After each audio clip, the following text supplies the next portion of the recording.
जय श्री कृष्णा दोस्तों।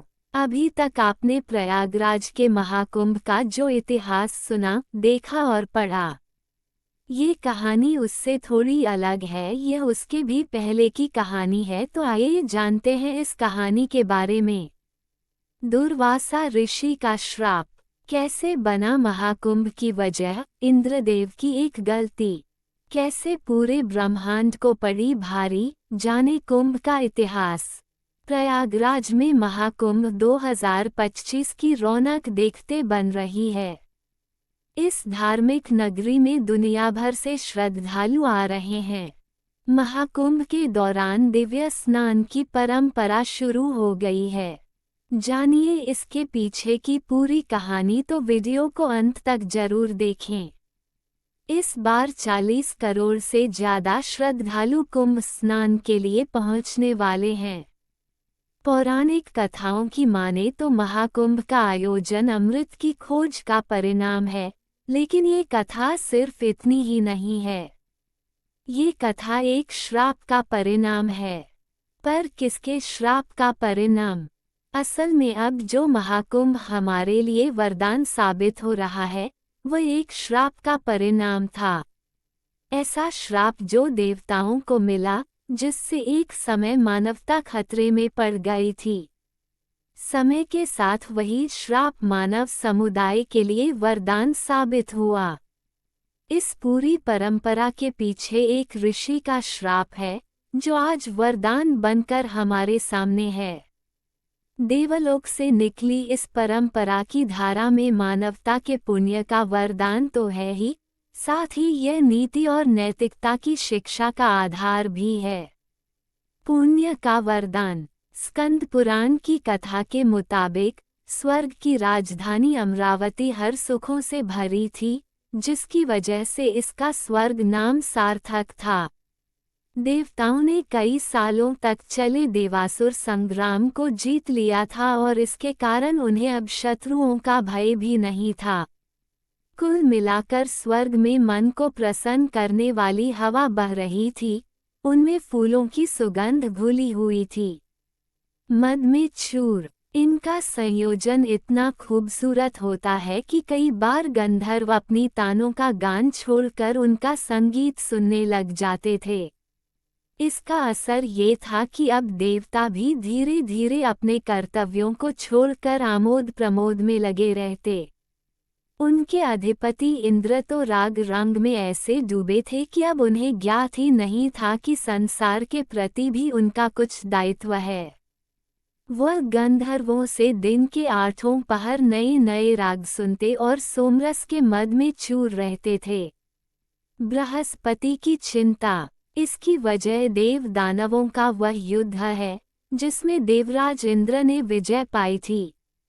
हालांकि उन्हें विजय त्रिदेवों ब्रह्मा विष्णु महेश के कारण मिली थी, लेकिन विजय का अभिमान ऐसा हो गया कि वह अब सोच बैठे थे कि अब कोई आक्रमण होगा ही नहीं। देवगुरु बृहस्पति की चिंता भी यही थी। वह भविष्य की आशंका से कम चिंतित थे, लेकिन वर्तमान में संकट ये था कि राग रंग में डूबे देवराज अब ग्रहमंडल की बैठक भी नहीं कर रहे थे। समझाने की कोशिश। सप्तऋषियों ने इसके लिए चिंता जताई थी, लेकिन युद्ध की वजह से वह भी इस शांति को भंग नहीं होने देना चाहते थे। लेकिन कई पक्ष बीत जाने के बाद अब उन्हें चिंता होने लगी थी। ग्रहमंडल की बैठक नहीं हुई तो नक्षत्रों का सारा विधान रुक सकता था, संतुलन बिगड़ सकता था। इस चिंता को दूर करने ही देवराज इंद्र से बैठक बुलाने का अनुरोध करने ही ऋषि दुर्वासा सप्तऋषियों के प्रतिनिधि बनकर देवलोक की ओर बढ़े। पुष्पों की माला। ऋषि दुर्वासा को इंद्र के अभिमान का अंदाजा तो था, लेकिन फिर भी वह सोच रहे थे संकट को समझाने पर वह इस स्थिति को जरूर समझ लेंगे। जब ऋषि दुर्वासा देवराज को समझाने चले तो रास्ते में उनकी मुलाकात देवर्षि नारद से हो गई। उनके हाथ में वैजयंती पुष्पों की माला थी, जिसकी सुगंध तीनों लोकों तक फैलती थी और दिव्य ऐसी कि पहनने वाले को सम्मोहित कर देती थी। नारद मुनि ने उनके कार्य को महान बताते हुए माला उन्हें भेंट कर दी। स्वर्ग में अपमान। ऋषि दुर्वासा ने इस माला को रख लिया और सोचा कि देवराज इंद्र को यह माला भेंट कर देंगे।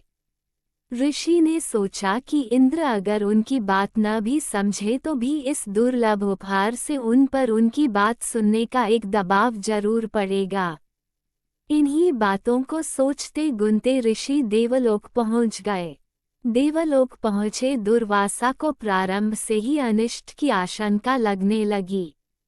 वह इंद्र के मन में जगे अभिमान को समझ गए थे। ऋषि का क्रोध। द्वारपाल के सूचना दिए जाने के बाद भी वह अभी तक उन्हें स्वागत सहित सभा में ले जाने नहीं पहुंचे थे। ऋषि ने इन बात को बहुत छोटा मानकर ऐसे विचारों से झटक दिया। जब वह सभा मंडल में पहुंचे तो वहां चारों ओर सिर्फ आमोद प्रमोद का ही माहौल था। देवराज ने दुर्वासा ऋषि को औपचारिकता वश प्रणाम किया। फिर भी ऋषि ने आशीष में हाथ उठाया और अपनी लाई पुष्पमाला उन्हें भेंट कर दी। इंद्रदेव को श्राप। इंद्र मुस्कुराए और उस माला के फूलों को महकते हुए कहा, क्या ऋषिवर को यहाँ सुगंध की कुछ कमी लगी? ऐसा कहकर इंद्र ने अभिमानवश उस पुष्पमाला को ऐरावत के गले में डाल दिया और ऐरावत ने उसे गले से उतारकर अपने पैरों तले रौंद डाला। अपनी भेंट का अपमान देखकर महर्षि दुर्वासा को बहुत क्रोध आया, जिसके बाद दुर्वासा के क्रोध का ज्वालामुखी फूट पड़ा। उन्होंने इंद्रदेव से स्वर्ग छीनने और लक्ष्मीहीन होने का श्राप दे दिया। श्राप का प्रभाव। श्राप के प्रभाव से इंद्र का सारा ऐश्वर्य लुप्त हो गया। लक्ष्मीहीन इंद्र पर असुरों ने संगठित होकर फिर से आक्रमण कर दिया। इंद्र दैत्यों के राजा बलि से युद्ध में हार गए। साथ ही संसार से सारी औषधियां भी लुप्त हो गईं। राजा बलि ने तीनों लोकों पर अपना अधिकार कर लिया। हताश देवताओं को अपनी भूल का एहसास हुआ। अमृत मंथन। वे श्रीहरि विष्णु के पास पहुँचे। तब भगवान विष्णु ने उन्हें समुद्र मंथन का रास्ता सुझाया। इसी मंथन से अमृत निकला, जिसकी छीना झपटी में वह देश के 4 तीर्थ स्थानों पर गिरा: नासिक, हरिद्वार, उज्जैन और प्रयागराज। प्रयागराज इनमें से एक है, जहां यह महाकुंभ 2025 का आयोजन हो रहा है। अगर आपको यह वीडियो अच्छी लगी हो तो इसे लाइक करें और अपने दोस्तों के साथ ज़्यादा से ज़्यादा शेयर करें। ऐसी ही रोचक कथाओं, व्रत कथाओं, धार्मिक कथाओं और आध्यात्मिक तथा पौराणिक कथाओं के लिए मेरे चैनल वासुदेव की पाठशाला को सब्सक्राइब करना न भूलें और कमेंट में जय श्री कृष्णा जरूर लिखें। धन्यवाद।